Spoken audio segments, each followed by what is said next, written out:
testing these parts with a multimeter is most important as testing capacitors, resistors, or ICs. Today I'll show you how to test PCB lines like these here.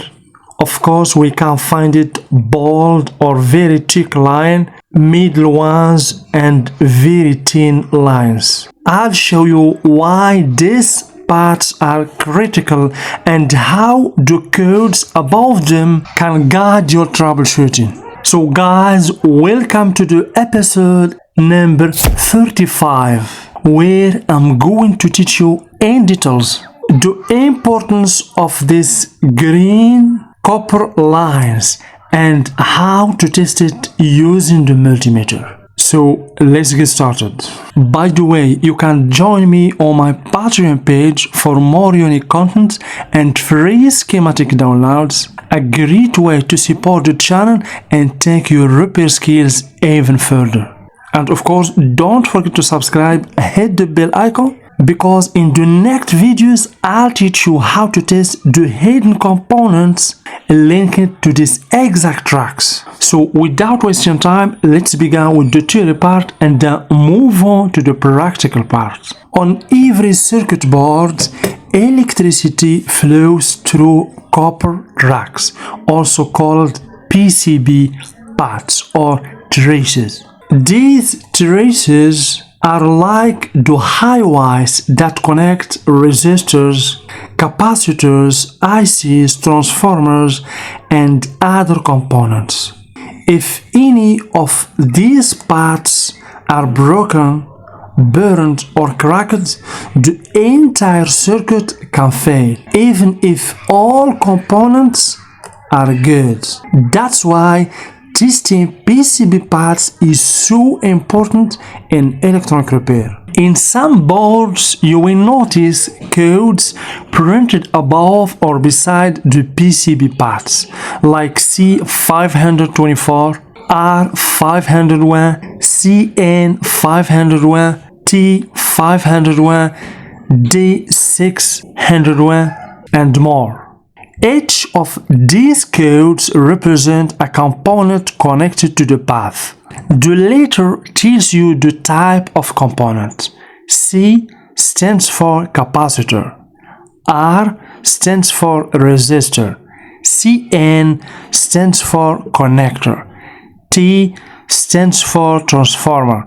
D stands for diode. The number that follows is the unique ID for that specific component on the board. For example, C524 means capacitor number 524. This coding system helps technicians read schematics and find exact parts on the board. So this is the last question before moving to testing procedure, the step-by-step testing procedure. What about the working principle of PCB path testing? Please, before diving into the course, we'd like to give a huge thank you to the sponsor for this video, PCBWay. PCBWay offers many services ranging from PCB production and assembly to 3D printing and a variety of materials. CNC machining, sheet metals fabrication, injection molding, and more. PCBWay makes it easy to get custom parts for your project. And if you don't like to work a lot with a soldering iron, they can even assemble your PCBs for you. That's the PCBWay. Now back to the video. The working principle is simple. Electricity should flow freely through a PCB path if it is intact. If the path or the trace is cracked, corroded, or burned, it will block the current, and by using the continuity test mode on a multimeter, we can easily check if the path is good or broken. Okay, now we reach the most important part in this video, testing procedures. Basically, I'm going to teach you two hidden methods to test this kind of parts. Just stay tuned and please don't forget to like the video. And just for anyone who wants to thank me, the best way to say thank you for me and to support me is by liking and sharing the video. So to check the electronic parts in any board, we gonna use the continuity mode and the resistance mode. Let's begin with the continuity mode and let's set the multimeter to the continuity mode. The second step is by locating the path or the trace we need to test, and of course we have to locate the two terminals where we have to put the probes of the multimeter, and of course place one probe in this terminal, the second probe in this terminal. You see we get a continuity, we get the beep or the sound, means this is a good path or trace, but good trace about 50%. We need another test that I'm going to teach you after a while. So remember, if the meter beeps, the path is intact and electricity can flow correctly through this path. No beep means open circuit. The path is broken and needs repair, often by soldering a jump wire. Okay, so we can solder a jump wire between these two terminals. For example, if you find that this path is burned or cutted over here, you can just use basically a thin wire and connect these 2 points. You can solve it like this, but no beep means open circuit. So the rule that you have to retain and to remember, if the path it beeps, path is good. If no beep, broken track. And let's move on now to the second method by checking the resistance using the resistance mode in the multimeter. Of course, we use this mode, the resistance mode, to detect weak or high resistance or connections. So let's select 200 in the multimeter. This is basically the on mode, and let's find out. So basically, depending on any motherboard, you will discover something for the first time. Look. For example, for this path here, one probe here, another probe here, we have about 3.2 ohm.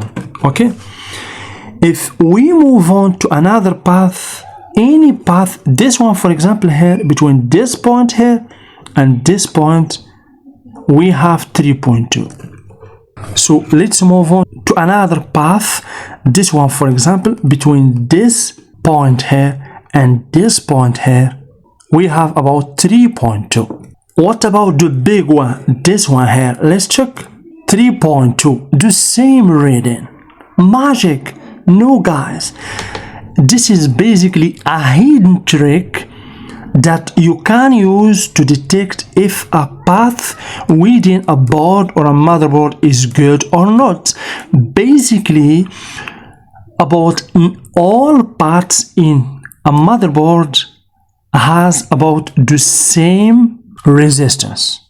But for example, if I check another board, let's check this one for example, between this point here, okay, and this one here, do you see we have 2.1. If I move on to another part in the same motherboard, I'm going to find the same reading, regardless of the thickness of the path. Let's check this one for example. So from this point here to this point here, do you see about 2.2, the same reading. So guys, depending on the type of the board, this is a trick that you can use to find if the path is good or not. And of course, when you test a path and you find for example 0 ohm, so this is basically a weak resistance. And if you find a high resistance, let's see for example 500 ohm, 1k, 2k, this is not normal for a path. We can consider it up line. In this case, you can just use a jumper to jump between this point to the second point. Okay, so please remember, always make sure the board has no power before testing. If you're testing parts connected to high voltage areas like near the transformer labeled T501, use extra caution. Sometimes parts look fine visually but are broken underneath. That's why testing with a multimeter is the only way to be sure. If you find a broken path, use thin insulated wire to reconnect the 2 points. This is called a jumper repair.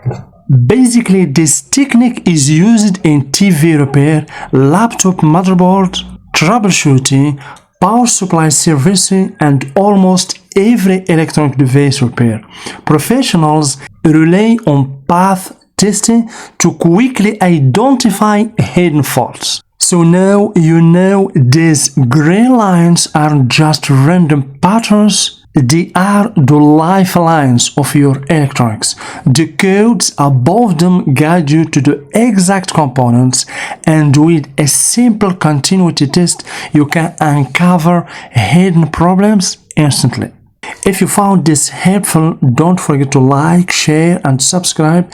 In my next video, I'll show you how to test not just a parts but also the components connected to them. So stay tuned. And as I told you, for anyone who wants more unique content, free download of laptop schematics, you can join me in my Patreon page, the link in the description. Thank you very much, and see you with another component.